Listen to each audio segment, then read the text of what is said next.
Donc, je m'appelle Zuhal Rajabi, j'ai 23 ans. J'ai fait mon cours de DEP au centre de EMS. Maintenant, mon nom a changé. J'ai fait mon ASP là-bas aussi. Donc, j'ai été demandée si je veux faire les Olympiades par Marie, c'est mon professeur. Et je ne savais pas c'était quoi les Olympiades en fait. Puis, je n'ai pas accepté au début. Je suis comme, ça me tente pas trop parce que je travaille vraiment beaucoup, puis j'étais à l'école. Le challenge avec le français aussi, donc pas trop confiance en moi. Et quelques semaines plus tard aussi, ils m'ont encore demandé parce qu'ils m'ont dit, t'es vraiment bonne, vraiment, tu vas aller vraiment loin. Donc j'ai dit, on va prendre le défi. J'ai accepté, donc j'ai commencé mes pratiques. Il n'y avait pas de compétition dehors à mon école. J'ai fait juste une petite compétition à l'école et j'ai gagné là-bas. Et donc après, on est allé directement à Vancouver. On n'avait pas beaucoup de temps, par exemple. Très, très serré. J'ai adoré mon expérience à Vancouver. C'était magnifique.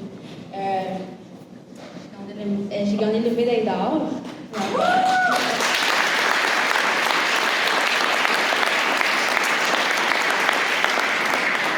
C'était une fierté pour moi, pour ma famille. Et dans tout ça, ma mère, c'était la plus heureuse parce qu'elle faisait mon lavage à chaque semaine. de mes linges, parce que quand on faisait des soins, il fallait qu'on change le linge et tout. Donc j'avais une valise à chaque jour amenée chez moi. Puis c'est elle qui faisait, puis je la remercie, puis elle était vraiment très très contente. Elle disait tout ce que je faisais, ça valait la peine. Donc, puis après, on est allé en Finlande, donc là-bas, j'ai été 11e sur 18. Donc,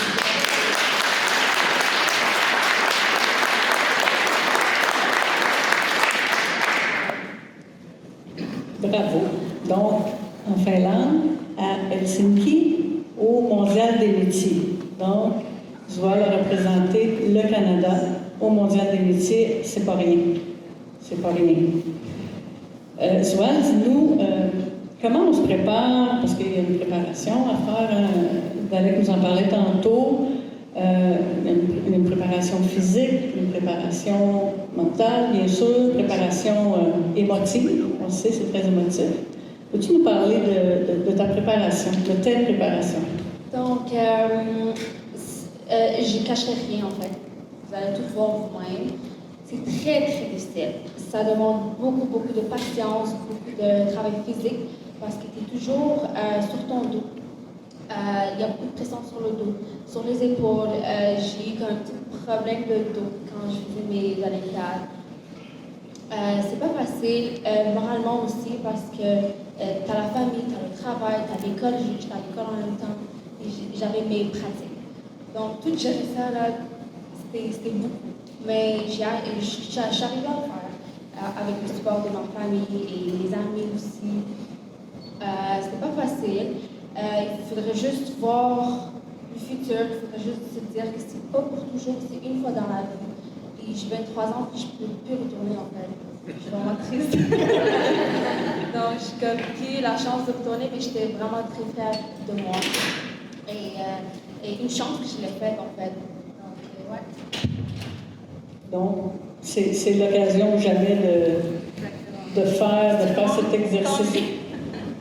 Donc, tu disais, tu avais des petites douleurs au dos, donc c'est important de se préparer physiquement, de se reposer. Oui, il faut s'entraîner, mais il faut quand même se reposer. Surtout quand je faisais le massage, si je donner la force sur le dos, sur les jambes, c'est quand même une heure de massage. Ça, c'est l'exemple, ça, c'est une des sections de compétition. Donc, toute la journée, tu es debout, tu travailles physique. C'est sûr que c'est pas facile, mais il faut se préparer. Merci. Est-ce qu'il y a quelque chose que tu avais anticipé, positif ou négatif, et qui s'est passé complètement différemment de ce que tu avais pensé?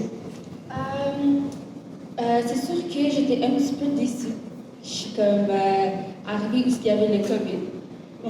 J'aurais voulu vraiment tout voir, tout le monde ensemble, tout le Canada ensemble. mais ça n'a pas été la même chose. Quand on était au mondial en Finlande, on était seulement une petite équipe de Canada. Mais ça s'est bien passé. Je voulais que tout le monde soit ensemble, toute contente, mais sinon, ouais. Merci. Bien, ça me fait penser, ça rappelle ce que Mme Lacoste nous disait tantôt. Hein. On est une équipe, on représente une grande région, puis c'est le fun d'être tous ensemble. C'est un privilège. Joël n'a pas eu cette chance-là parce qu'on était en plein COVID, puis la délégation était un peu moins grande. Mais dis-moi, le plus grand défi que tu as eu à relever pendant tout ce beau grand parcours? Le plus grand défi, c'est sûr que c'est vraiment de gérer le stress. J'ai eu même des petits cours par quelqu'un qui m'a donné des petits conseils, des petits cours pour gérer mon stress. Mais j'ai quand même fait une petite crise de stress, une petite crise de panique en Finlande. C'était la première journée de compétition après 2 jours de formation.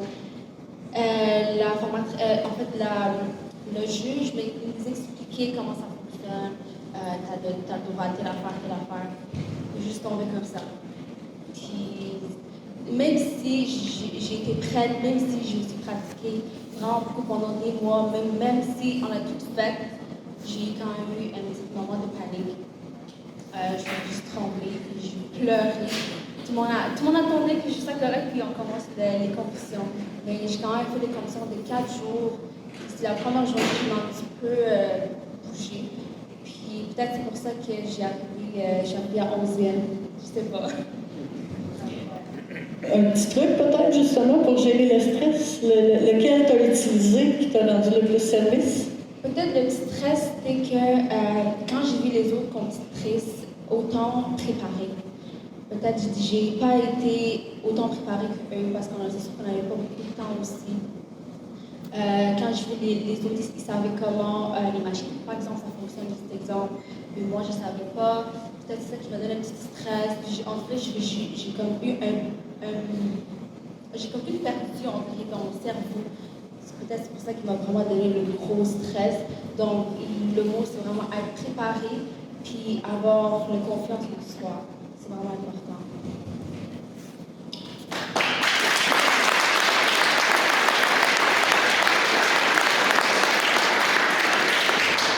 Donc, quand vos entraîneurs ou quand ils vous disent c'est pas assez pour que tu t'entraînes, donc écoute-la. Écoute-la parce que je disais oh non, je suis correcte, j'ai bien compris.